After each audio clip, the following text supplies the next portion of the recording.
তো এইটো এটা এক্সাম্পল কুৱেশ্যন আমি কৰি চাওঁ চবতছে প্ৰথমতে তোমালোকে কাৰ্বন কেইটা আছে গম পালে 8টা কাৰ্বন আছে 8টা থাকিলে বেছ নেমটো হৈছে অক্ট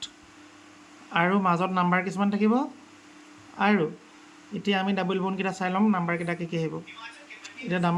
সেইকেইটা চাবলৈ হ'লে ফাৰ্ষ্ট তুমি ডাবল বন থকা গ্ৰুপকেইটাক নিজে ভালকৈ চাই লোৱা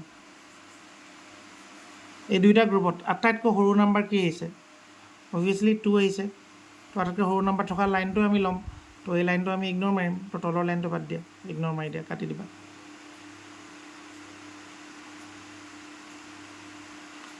এতিয়া এই লাইনটোত চোৱা আটাইতকৈ সৰু নাম্বাৰ আহিছে 2 ছেকেণ্ড সৰু নাম্বাৰ ইটো গ্ৰুপত আহিছে 4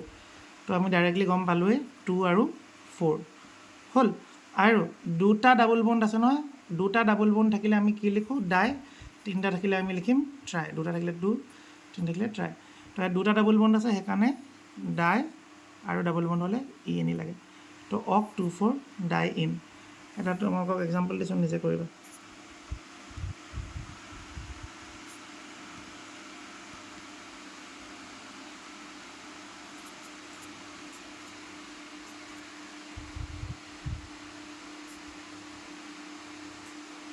এইটো এনচাৰ লাগে মোক